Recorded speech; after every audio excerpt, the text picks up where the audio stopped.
Dan hasilnya, indeks kepercayaan masyarakat juga menempatkan Polri di puncak teratas pada saat itu.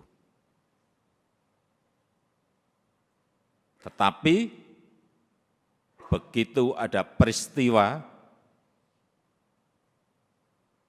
FS,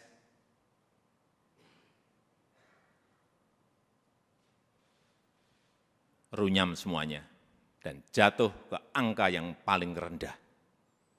Dulu dibandingkan institusi-institusi penegak hukum yang lain tertinggi, sekarang saudara-saudara harus tahu menjadi terendah.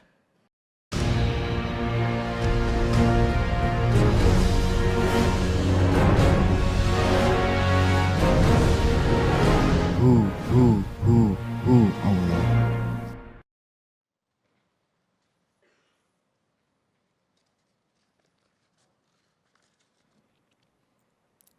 Pertama-tama saya ingin menyampaikan penghargaan dan apresiasi yang tinggi atas kerja keras Polri beserta seluruh jajaran TNI, jajaran pemerintah, dan seluruh komponen masyarakat dalam menangani COVID. Itu dilihat masyarakat, dan itu juga saya lihat dan saya rasakan. Kerja keras itu. Dan hasilnya juga sangat signifikan.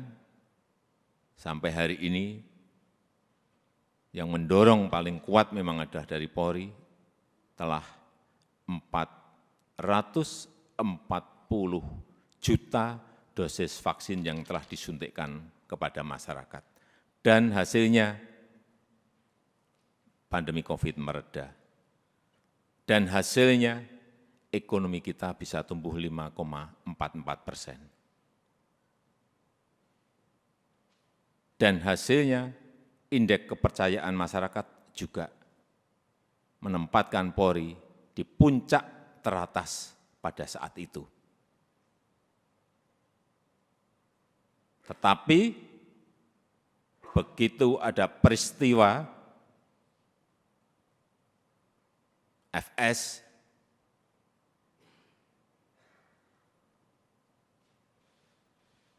runyam semuanya dan jatuh ke angka yang paling rendah.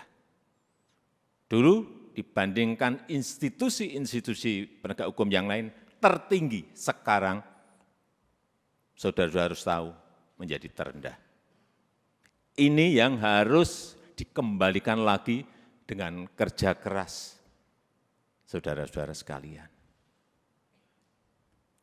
Di November itu masih 80,2, sangat tinggi sekali, bukan tinggi, sangat tinggi sekali. Sekarang kemarin Agustus berada di 54, jatuh, drop sangat rendah sekali. Itulah pekerjaan berat yang saudara-saudara harus kerjakan untuk mengembalikan kepercayaan masyarakat kepada Polri. Di tengah situasi yang juga tidak mendukung saat ini. Kita tahu semua negara sedang sulit, dunia sedang sulit, kita ini menahkodai negara ini juga menghadapi gelombang dan badai dari ekonomi global yang tidak gampang. Perlu saya sampaikan, 66 negara berada pada posisi rentan, 345 juta orang di 82 negara sudah masuk menderita kekurangan pangan akut. Ini yang semua Kapolda, Kapolres, pejabat utama Polri harus tahu. Keadaan situasi seperti ini harus mengerti, sehingga punya sense of crisis yang sama. Hati-hati dengan ini. Hati-hati. Oleh sebab itu saya ingatkan masalah gaya hidup, lifestyle. Jangan sampai dalam situasi yang sulit ada letupan-letupan sosial karena adanya kecemburuan sosial ekonomi. Kecemburuan sosial ekonomi, hati-hati. Sehingga saya ingatkan yang namanya Polres, Kapolres, yang namanya Kapolda, yang namanya seluruh pejabat utama, perwira tinggi, ngerem total masalah gaya hidup. Jangan gagah-gagahan karena merasa punya mobil bagus atau motor gede yang bagus. Hati-hati, hati-hati, saya ingatkan hati-hati. Masanya yang lalu-lalu sudah usai. Teknologi sekarang ini menyebabkan interaksi sosial berubah total. Sosial media bisa mengabarkan bukan hanya TV, bukan hanya media cetak, media online. Pribadi-pribadi kita sekarang bisa menjadi surat kabar, bisa menjadi media yang setiap saat bisa memunculkan perilaku-perilaku kita sehari-hari kayak apa. Meskipun sembunyi-sembunyi. Saya terlalu banyak mendapatkan laporan. Sehingga kembali lagi, gaya hidup, urusan kecil-kecil, tetapi itu bisa mengganggu kepercayaan terhadap Polri. Urusan tadi, urusan mobil, urusan motor gede, urusan yang remeh-temeh aja. Sepatunya apa, bajunya apa, dilihat masyarakat sekarang ini. Itu yang kita harus mengerti dalam situasi dunia yang penuh dengan keterbukaan. Dan keluhan masyarakat terhadap anggota Polri kita, ini tugas saudara-saudara semuanya. Jadi keluhan masyarakat terhadap Polri 29,7% itu ini sebuah persepsi karena pungli. Tolong ini anggota-anggota semuanya diredam untuk ini. Sewenang-wenang, tolong ini juga diredam pada anggota-anggota. Pendekatan-pendekatan yang represif, jauhi.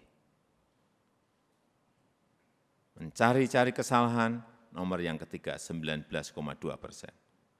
Dan yang keempat, hidup mewah yang tadi sudah saya sampaikan.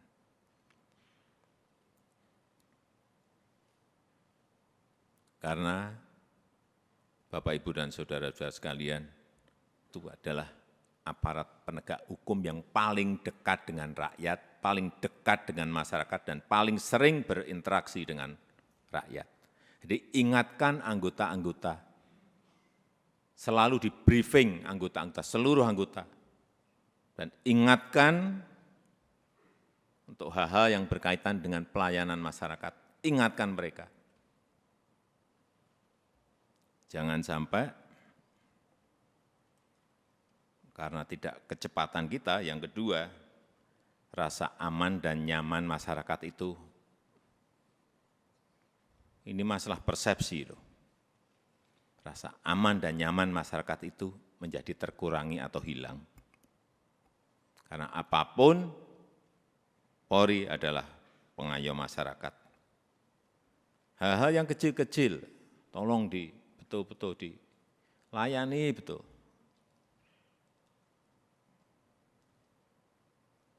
Masyarakat kehilangan sesuatu, harus direspon cepat.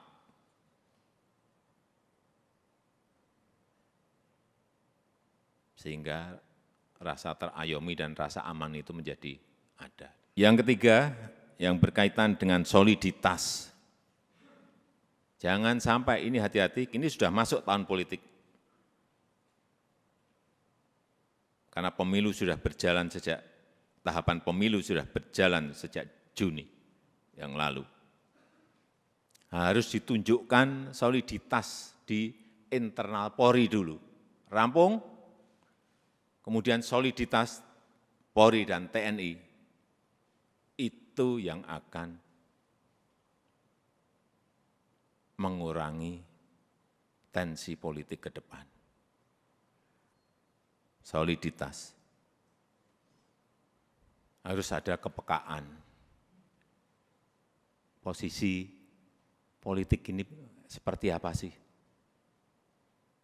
Karena saudara-saudara adalah pimpinan-pimpinan tertinggi di wilayah masing-masing.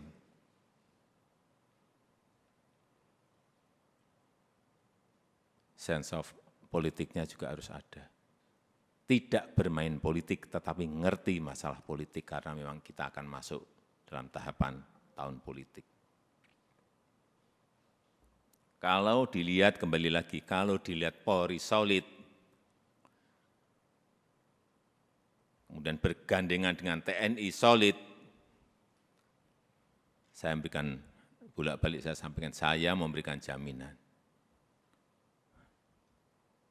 Stabilitas keamanan kita, stabilitas politik kita pasti akan baik.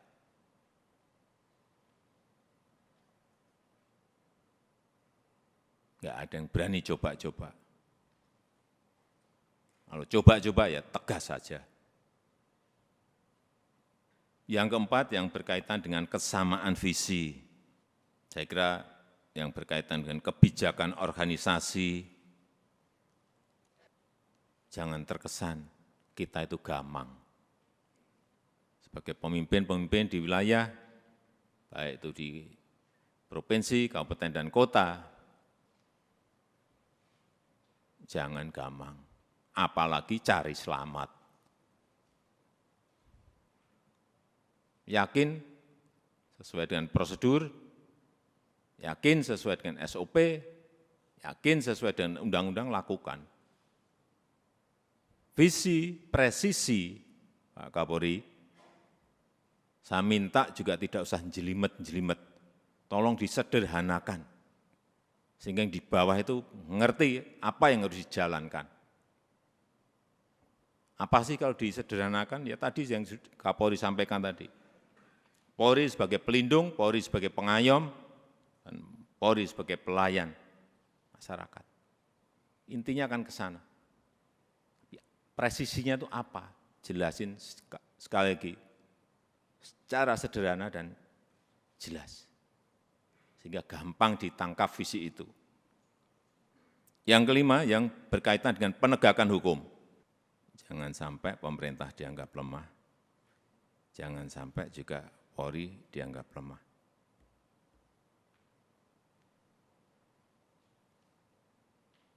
Saya sudah perintahkan kepada Kapolri, saat itu urusan judi online, bersihkan. Ya udah.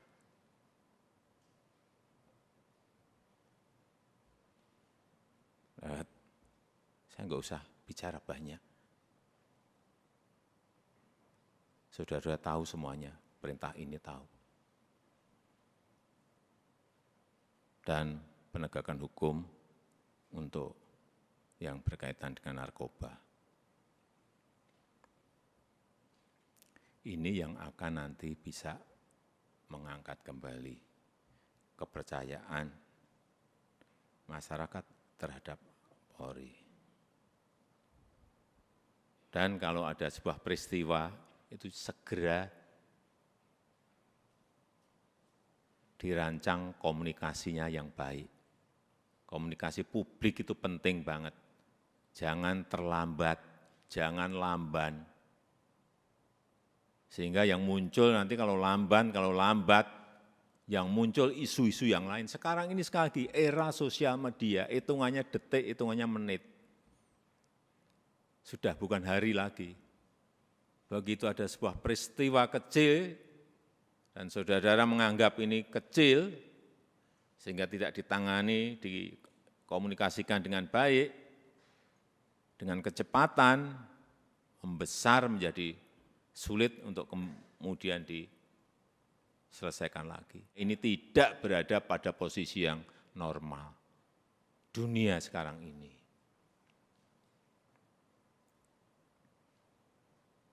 Sehingga gampang sensitif dan gampang tersulut.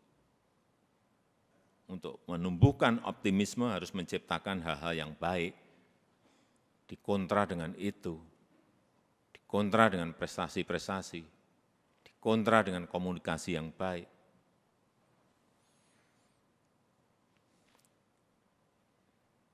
Saya rasa itu yang ingin saya sampaikan dalam kesempatan yang baik ini. Sekali lagi, saya sangat menghargai kerja keras saudara-saudara sekalian dalam penanganan COVID yang lalu, dan kita harapkan dengan kekompakan, dengan kesolidan di Polri, di internal Polri, kemudian bergandengan dengan TNI, saya percaya apa yang tadi saya sampaikan bisa kita lakukan dengan baik. Saya tutup pertemuan pada sore hari ini